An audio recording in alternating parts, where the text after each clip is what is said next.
can linger for years, even decades. All of us are in desperate need of strength and hope. Life is difficult and demanding. It's often filled with pain, heartache, setbacks, and detours. Our disappointment in others saddens us. Scandals among those we respect shock us. Disputes in our families, churches, or workplaces demoralize us. When such troubles strike, they can be downright devastating. But they don't have to be. We can endure unexpected calamities. How? By taking our stand on the strong foundation of God's Word. When trials and tribulations rumble in like a fleet of bulldozers to demolish our lives, we can emerge from the rubble with a strong resolve to recover and rebuild. We don't have to settle for merely surviving. We can set our sights on thriving. Our good, powerful, awesome God is inviting each of us to run to Him as our only strong tower, which can never teeter or topple. In Him alone, we can find the strength and hope to endure. Chapter 1. When troubles come and stay.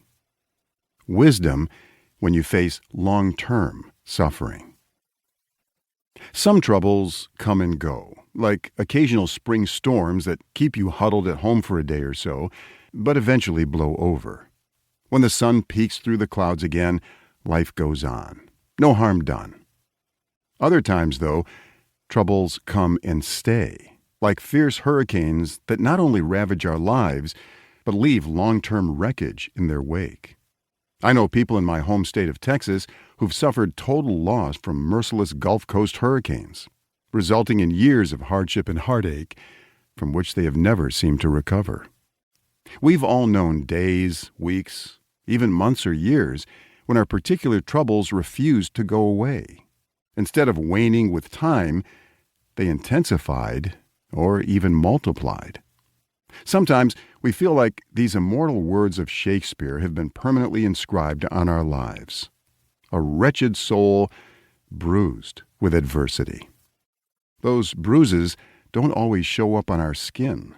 They may mar our relationships, crush our spirit, dim our hope, or drag us into the mire of emotional misery.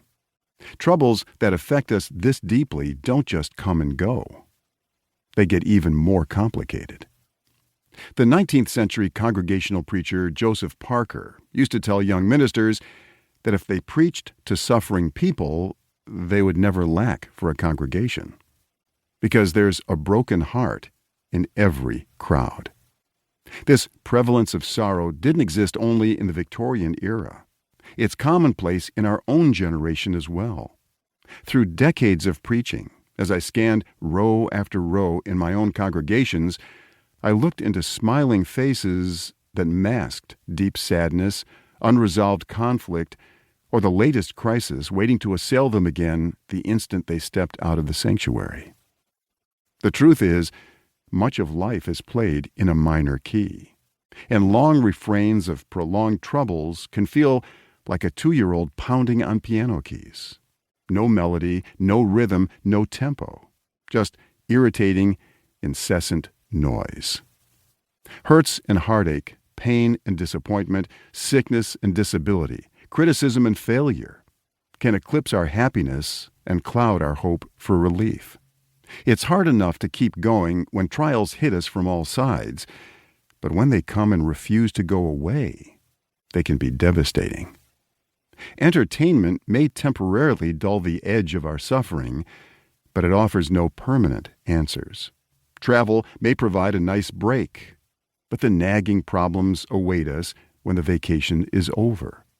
Busyness and distractions can push our troubles to the back of our minds, but when it's quittin' time, they're ready to spring to the forefront again. The Bible's realistic portrayal. The Bible doesn't varnish over the rough realities of life with a thick coat of empty cliches. God's Word meets the truth of unbudging troubles head on. I think of Job's description of life's hardships.